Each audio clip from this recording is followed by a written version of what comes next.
Bonjour et bienvenue. Bienvenue dans l'Académie de Bordeaux. Nous vous présentons toutes nos félicitations pour votre réussite au concours. Concours que vous avez passé cette année dans des circonstances très exceptionnelles et qui ont entraîné également des affectations tardives et plus tardives que d'habitude. Nous vous souhaitons une bonne année de stage 2020-2021. Vous voilà engagé tout de suite vers un parcours de titularisation.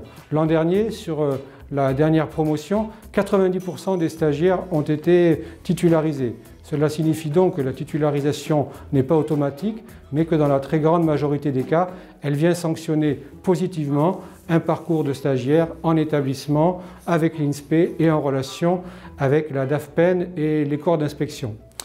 Et vous voilà sitôt installé que nous vous demandons de vous projeter dans une démarche pour préparer votre prochaine affectation. Là encore, par rapport à la cohorte de l'an dernier, seulement 20% des stagiaires ont été affectés sur l'Académie de Bordeaux. Peut-être tous ne l'avaient-ils pas demandé, cela étant, nous savons que nous sommes une académie particulièrement attractive. Le ministère, lui, veille à assurer une répartition équilibrée des personnels entre les académies et les départements, en portant une attention particulière sur les zones et territoires connaissant des difficultés particulières de recrutement. Par exemple, l'éducation prioritaire, le rural isolé, les zones de montagne, les territoires à forte attractivité, tous ces éléments qui expliquent pourquoi nous ne pouvons pas affecter l'intégralité de nos stagiaires dans notre académie. En effet, l'Académie de Bordeaux est l'académie la plus attractive de France. Elle recueille presque 20% des demandes nationales alors que nous ne représentons qu'un peu moins de 5% des effectifs au niveau national. Nous sommes donc l'académie la plus demandée, ça veut dire celle sur laquelle la pression à l'entrée est donc très forte, avec des barres d'entrée dans certaines disciplines qui sont particulièrement élevées.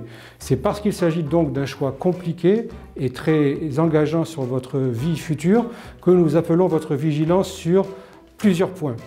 Tout d'abord, les dates d'ouverture du mouvement, qui ouvre aujourd'hui 17 novembre à midi et qui sera clos le 8 décembre à midi.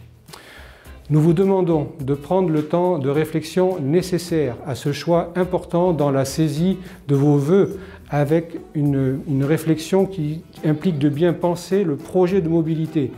En effet, si vous faites des vœux trop restreints, vous serez soumis aux règles de la table d'extension, ce qui signifie en langage administratif que une affectation dans une académie non demandée est possible en ce sens où elle est prédéterminée si nous n'arrivons pas à vous affecter sur un vœu que vous avez demandé. Les services RH sont là pour vous aider dans ce choix compliqué, dans ce choix important. Vous pouvez nous contacter par mail sur les adresses génériques qui sont indiquées dans le support de présentation qui est mis à votre disposition sur la page web dédiée à cette campagne de mobilité interacadémique sur le site du rectorat. Nous sommes là pour vous aider, pour vous accompagner. N'hésitez pas à nous contacter. Je vous renouvelle tous mes vœux pour cette année de stage.